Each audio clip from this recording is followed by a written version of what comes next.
I don't know how to start this video. I made it so you can take the truck apart and also put it together again. I don't have much to say about this, which is a little confusing. You'd think there'd be tons to talk about in almost 400 lines of code, but there really isn't. It's mostly just shuffling references and data around. It's like, oh, you want to take off this part? Well, first we need to check if any of the parts that would prevent that from happening are still installed. No? Okay, are all the bolts undone? Yeah? Good. So now we need to make the version of that part that is actually on the vehicle invisible and also disable its collision. Then we make the world prop visible again, enable its physics and unparent it so it falls to the floor and you can use it again. Yes, wonderful. Now we need to make invisible all the bolts and fasteners. Good.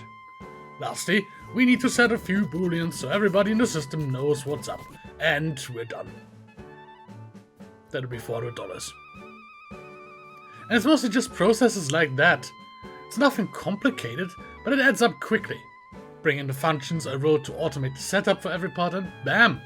375-ish lines of code for the components on the vehicle, another 30-ish lines for the bolts. I did, however, relearn an important lesson. Ask for advice. You'd be surprised how far a strategically sent email can get you, especially in the world of indie devs. In my specific case, I thought, well, I'm basically building a sci-fi version of my summer car, so I wrote an email to Johannes Royola, i.e. the guy who made my summer car, explained what I was working on and asked for advice. And Johannes took the time to lay out the basic structure of his building system, how the car works internally, and gave me some generally good advice that made my work a little easier. So, if you're working on something that is similar to or inspired by something in a different game, why not take a few minutes to contact the people who made it, introduce yourself, and ask if they have any nuggets of wisdom to share. Just don't be upset if you don't get an answer immediately. Or at all. But hey, it's always worth the try, right? So, what's next?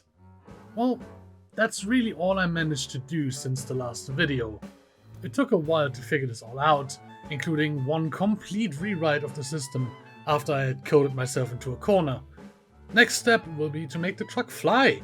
Then I'll build a second little area for you to fly around in, where you can gather scrap, and I'll implement the basics of the economy and the light survival aspects.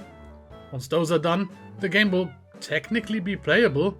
There'll be a basic gameplay loop: gather scrap, sell scrap, buy food, don't die. Not very interesting, but the first milestone. If you want to see that, please consider subscribing. And until then,